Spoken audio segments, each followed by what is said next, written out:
de capítulo 5, Antigos e Modernos Sistemas do Mundo.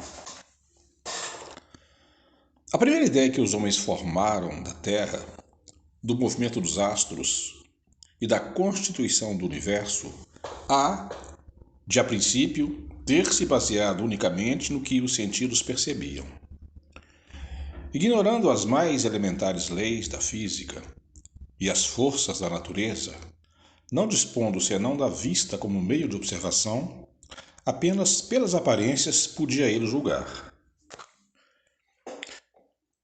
Vendo o sol aparecer pela manhã de um lado do horizonte e desaparecer à tarde do lado oposto, concluíram naturalmente que ele girava em torno da Terra, conservando-se esta imóvel. Se lhes dissesse, então, que o contrário é que se dá, responderiam não ser possível tal coisa, objetando: vemos que o sol muda de lugar e não sentimos que a Terra se mexa. A pequena extensão das viagens, que naquela época raramente iam além dos limites da tribo ou do vale, não permitia se comprovasse a esfericidade da Terra. Como ao demais, havia de supor que a Terra fosse uma bola.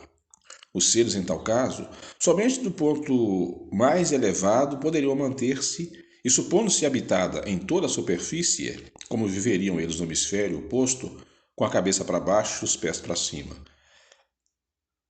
Ainda menos possível houvera aparecido isso com o movimento de rotação. Quando mesmo os nossos dias, em que se conhece a lei da gravitação, se vê em pessoas relativamente esclarecidas não perceberem esse fenômeno, como nos surpreendermos de que homens da primeira idade não tenham sequer suspeitado. Para eles, pois, a Terra era uma superfície plana e circular, qual um mó de moinho, estendendo-se a perder de vista da direção horizontal.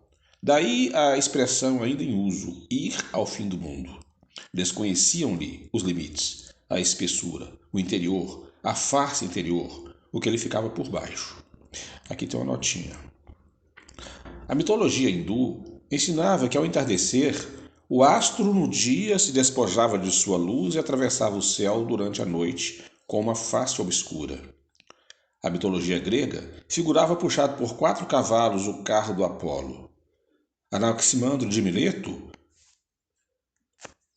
sustentava, ao que refere Plutarco, que o Sol era um carro cheio de fogo muito vivo que se escapava por uma abertura circular. Epicuro, segundo uns, teria emitido a opinião de que o Sol se acendia pela manhã e se apagava à noite nas águas do oceano. Segundo outros, ele considerava esse astro uma pedra pómez, aquecida até a incandescência.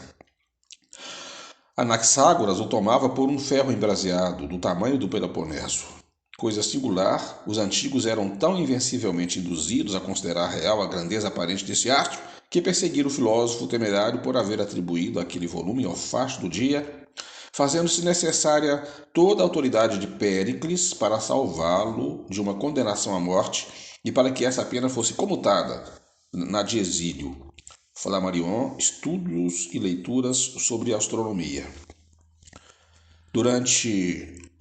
Diante de tais ideias, emitidas no V século a.C., ao tempo da maior prosperidade da Grécia, não devem causar espanto aquelas que os homens das primeiras idades faziam sobre o sistema do mundo.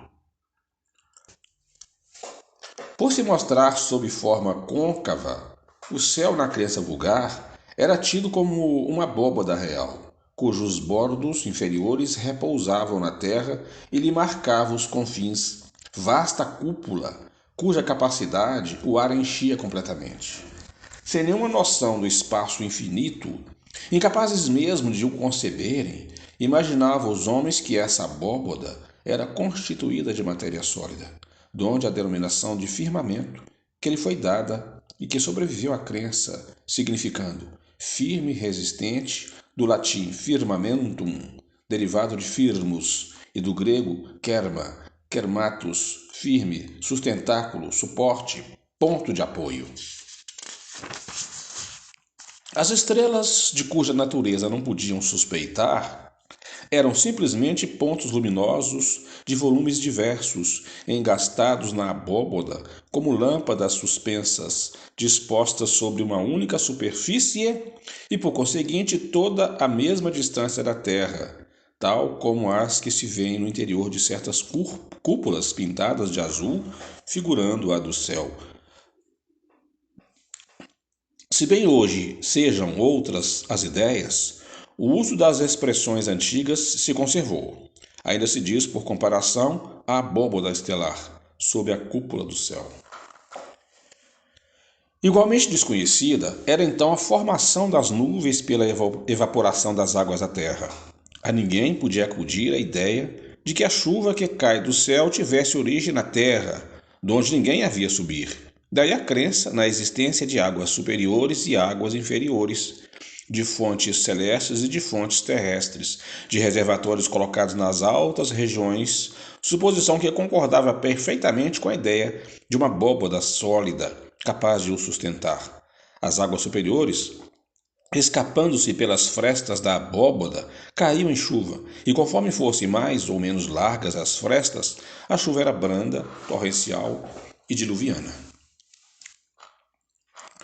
A ignorância completa do conjunto do universo e das leis que o regem, da natureza, da constituição e da destinação dos astros, que aliás pareciam tão pequenos comparativamente à Terra, fez necessariamente fosse esta considerada como a coisa principal, o fim único da criação, e os astros como acessórios, exclusivamente criados em intenção de seus habitantes. Esse preconceito se perpetuou até os nossos dias, apesar das descobertas da ciência que mudaram para o homem o aspecto do mundo. Quanta gente ainda acredita que as estrelas são ornamentos do céu, destinados a recrear a vista dos habitantes da Terra. Não tardou, porém, se apercebesse do movimento aparente das estrelas, que se deslocam em massa do Oriente para o Ocidente, despontando ao anoitecer, ocultando-se pela manhã e conservando suas respectivas posições. Semelhante observação, contudo, não teve durante longo tempo outra consequência que não fosse a de confirmar a ideia de uma abóboda sólida, a arrastar consigo as estrelas no seu movimento de rotação. Essas ideias primárias, simplistas, constituíram, no curso de largos períodos seculares, o fundo das crenças religiosas e serviram de base a todas as cosmogonias antigas. Mais tarde, pela direção do movimento das estrelas e pelo periódico retorno delas, na mesma ordem, percebeu-se que a abóboda celeste não podia ser apenas uma semi-esfera, posta sobre a Terra, mas uma esfera inteira, oca, em cujo centro se achava a Terra, sempre chata ou, quando muito, convexa e habitada somente na superfície superior. Já era um progresso. Mas qual o suporte da Terra? Fora inútil mencionar todas as suposições ridículas, geradas pela imaginação, desde a dos indianos, que a diziam suportada por 4 elefantes brancos, pousados sobre as asas de um imenso abutre. Os mais sensatos confessavam que nada sabiam a respeito.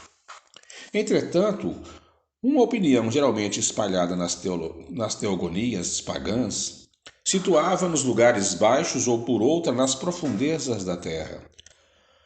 Ou debaixo destas, não sabiam bem a morada dos réprobos, chamada inferno, isto é, lugares inferiores, e nos lugares altos, além da região das estrelas, a morada dos bem-aventurados. A palavra inferno se conservou até os nossos dias, se bem haja perdido a significação etimológica, desde que a geologia retirou das entranhas da Terra o lugar dos suplícios eternos e a astronomia demonstrou que no espaço infinito não há baixo nem alto.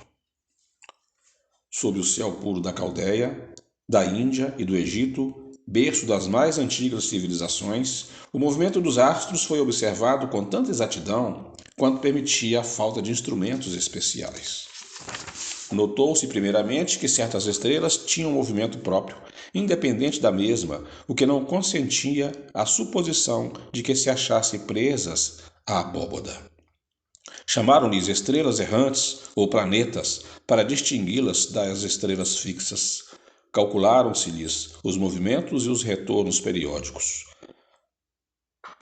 No movimento diurno da esfera estrelada, foi notada a imobilidade da estrela polar, em cujo derredor as outras descreviam em 24 horas, círculos oblíquos, paralelos, uns maiores, outros menores, conforme a distância em que se encontravam da estrela central. Foi o primeiro passo para o conhecimento da obliquidade do eixo do mundo. Viagens mais longas deram lugar a que se observasse a diferença dos aspectos do céu, segundo as latitudes e as estações. A verificação de que a elevação da estrela polar acima do horizonte variava com a latitude abriu caminho para a percepção da redondeza da Terra. Foi assim que, pouco a pouco, chegaram a fazer uma ideia mais exata do sistema do mundo. Pelo ano 600 a.C., Tales de Mileto, na Ásia Menor, descobriu a esfericidade da Terra, a obliquidade da eclíptica e a causa dos eclipses. Um século depois, Pitágoras de Samos descobre o movimento diurno da Terra sobre o próprio eixo. Seu movimento anual em torno do Sol incorpora os planetas e os cometas ao sistema solar. Hipárico de Alexandria, Egito, 160 anos antes de Cristo, inventa o astrolábio, calcula e prediz os eclipses, observa as manchas do Sol, determina o ano trópico, a duração das revoluções da Lua. Embora preciosíssimas para o progresso da ciência, essas descobertas levaram perto de 2000 anos a se popularizarem, não dispondo então senão de raros manuscritos para se propagarem as ideias novas, permaneciam como patrimônio de alguns filósofos que as ensinavam a discípulos privilegiados. As massas, que ninguém cuidava de esclarecer, nenhum proveito tirava delas, e continuavam a nutrir-se das velhas crenças. Cerca do ano 140 da era cristã, Ptolomeu, um dos homens mais ilustres da escola de Alexandria, combinando suas próprias ideias com as crenças vulgares e com algumas das mais recentes descobertas astronômicas, compôs um sistema que se pode qualificar de misto, que traz o seu nome e que por perto de 15 séculos foi o único que o mundo civilizado adotou. Segundo o sistema de Ptolomeu, a Terra é uma esfera posta no centro do universo e composta de 4 elementos: terra, água, ar e fogo. Essa é a primeira região dita elementar.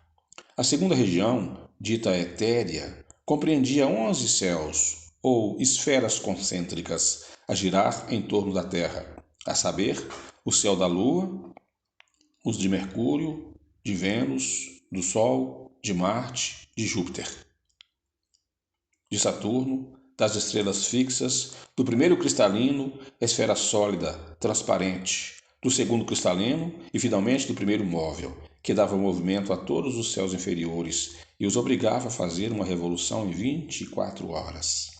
Para além dos 11 céus estava o Empírio, habitação dos bem-aventurados, denominação tirada do grego pir ou pur, que significa fogo, porque se acreditava que essa região resplandecia de luz como fogo. Longo tempo prevaleceu a crença em muitos céus, superpostos cujo número, entretanto, variava. O sétimo era geralmente tido como mais elevado, de onde a expressão ser arrebatado ao sétimo céu. São Paulo disse que fora arrebatado ao terceiro céu. Afora o movimento comum, os astros, segundo Ptolomeu, tinham movimentos próprios, mais ou menos dilatados, conforme a distância em que se achavam do centro. As estrelas fixas faziam uma revolução de 25.816 anos. 816 anos. Avaliava esta que denota conhecimento de precessão dos equinócios, que se realiza em 25.868 anos. No começo do século XVII, Copérnico, astrônomo célebre, nascido em Thurn, Prússia, no ano de 1472 e morto no ano de 1543, reconsiderou as ideias de Pitágoras e concebeu um sistema que, confirmado todos os dias por nossas observações, teve acolhimento favorável e não tardou de desbancar a de Ptolomeu. Segundo o sistema de Copérnico, o Sol está no centro e ao seu derredor os astros descrevem órbitas circulares, sendo a Lua um satélite da Terra.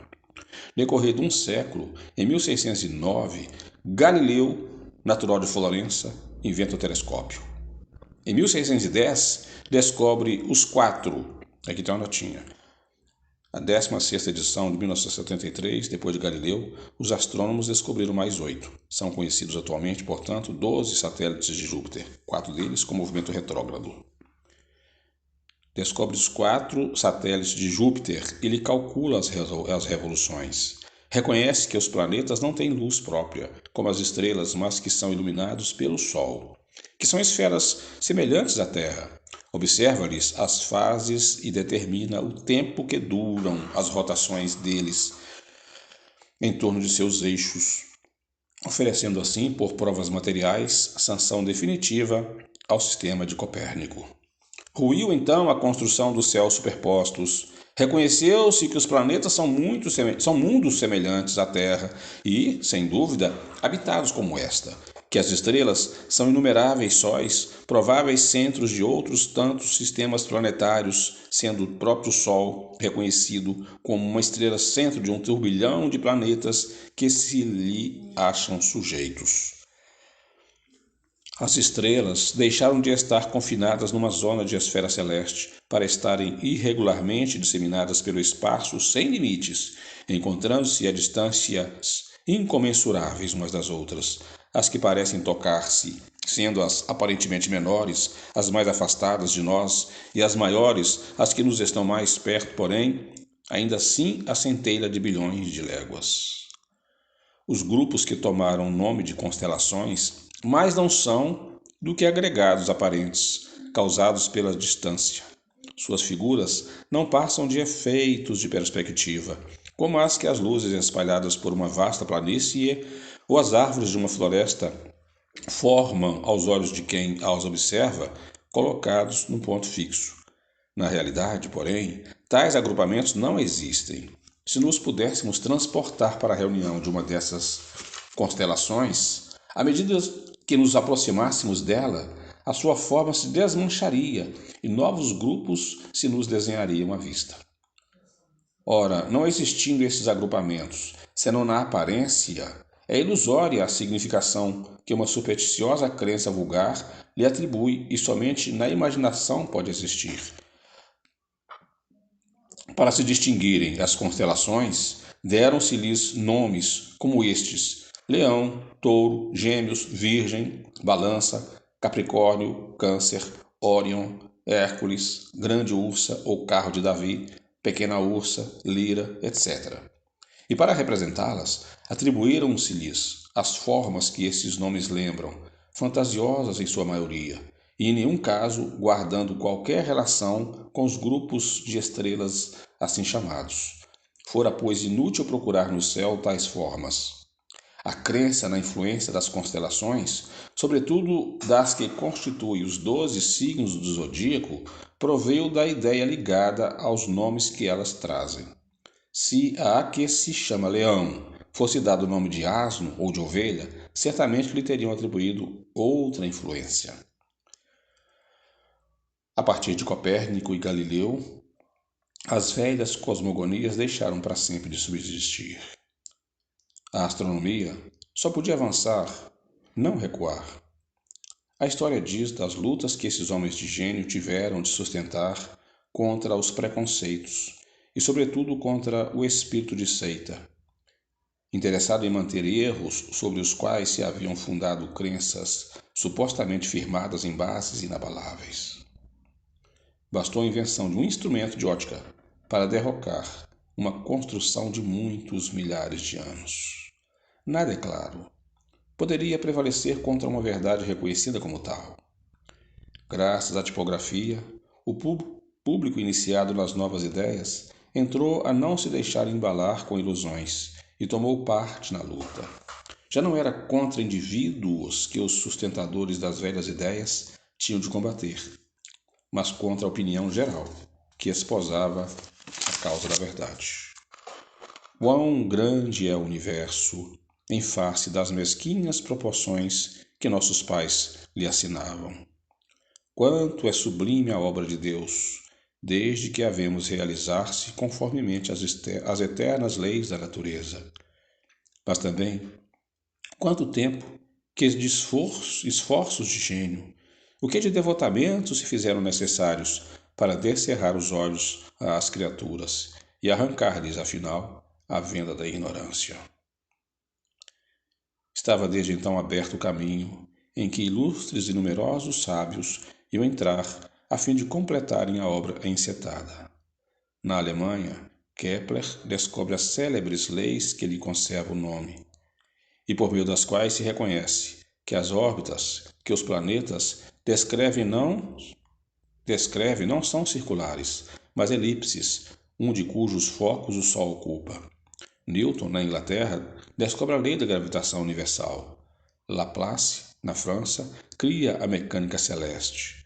Finalmente, a astronomia deixa de ser um sistema fundado em conjecturas ou probabilidades e torna-se uma ciência assente nas mais rigorosas bases, as do cálculo e da geometria. Fica assim lançada uma das pedras fundamentais da Gênese, cerca de 3.300 anos depois de Moisés.